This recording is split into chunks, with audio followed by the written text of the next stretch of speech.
friggin' morning. What are you all doing here? Aren't you hungover? I had one cocktail because I knew I had to get up and be with you all, and I didn't want to speak to you through a haze of tequila. Tequila residue, actually. The old maid. I watched this again. I watched this again about a week ago, and I thought I hadn't seen it, and then I was like, oh, this crazy ass picture.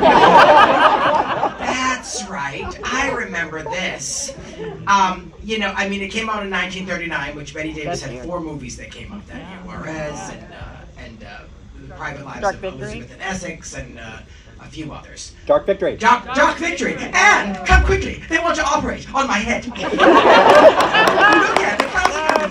But is that the most hyper death scene in the world? I don't know how she died after all that energy. I have no idea. And the crowds are coming in. Funny, I can still feel the sun on my hands. Go now, man. Be my best friend. And when I die, have champagne. And be gay. Be very, very gay. And then she dies.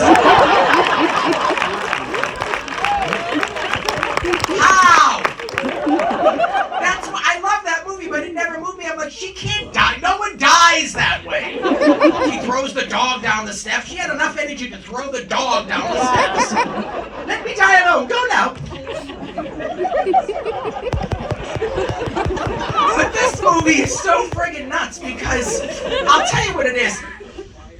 Everyone knows that Miriam Hopkins, who plays her sister Delia, which is actually the name of Victor Bono's mother and Baby Jane, so that gives you a hint of how friggin' crazy she was in real life. Miriam Hopkins, you see the mental illness in her eyes through her performance. She's out of her friggin' mind, this woman. And if you spoke to Davis, she was like, first of all, she didn't like Betty Davis because she thought she was having an affair with her husband.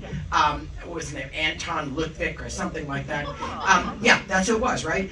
And they hated each other. They just didn't like. And she said, Betty Davis said, she tried to steal all the scenes we had together.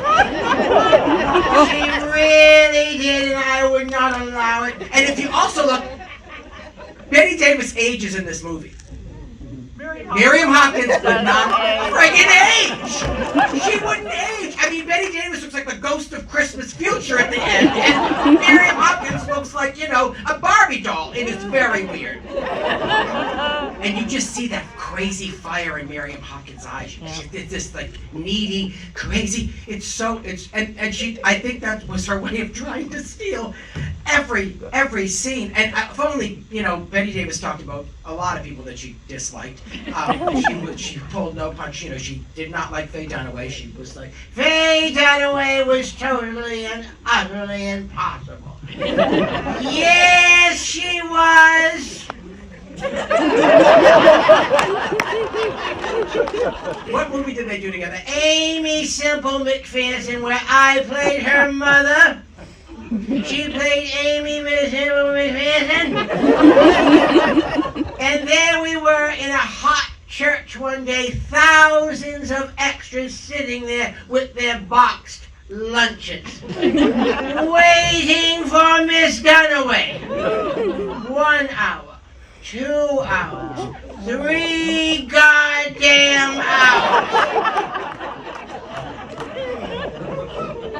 Oh yes. I had to entertain the troops. I sang I've written a letter to Daddy.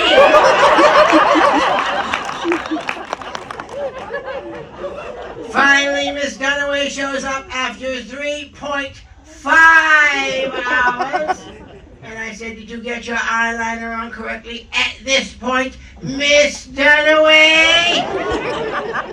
That's a great story, but the stories you're going to talk about Miriam Hopkins, and how crazy she was. Ernst Lubitsch had this movie first, and he was going to do it with Judith Anderson, who did it on Broadway.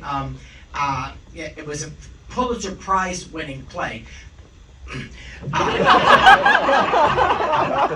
believe me, it's entertaining. It's great. Betty Davis. She's never bad. She's magnificent in this, and she does the job the way it's supposed to be done. I love that she had no vanity. You know, she claimed that Crawford had a lot of vanity, although I'm the biggest Joan Crawford fan. So we would have probably had an argument about that. She wouldn't have, but I love Miss Crawford. She was totally horrible. In Baby Jane, she wore a different set of breasts every day. It was like running into the goddamn Hollywood Hills. All right, I could spend all day with you because you're like, why are the 9:30 a.m. crowds the best?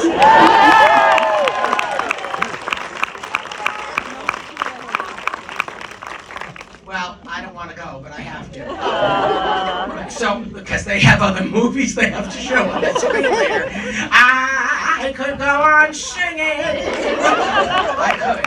Thank you for welcoming me, and I love this. I love being part of TCM so much. You have no idea. Like I was like in Carrington. I had to get in there, make them love me.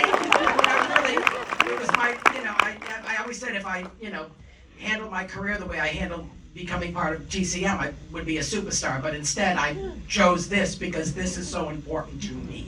These films and then preserved the show, and all the hosts are amazing. And I love my Ben Mankiewicz. And today I'm cheating on him with Eddie Muller because we're doing East of Eden at 11:45. Ooh, you said that like an Italian woman at a wedding. Anyway, okay, well, from 1939, The Old Maid, starring Bette Davis, Miriam Hopkins, totally impossible, and George Brent, and directed by Edmund Goulding, and screenplay by some guy named Robinson, I believe. Anyway, I can't retain. Forget it. It's 9:30. Ladies and gentlemen, thank you so much. The Old Maid.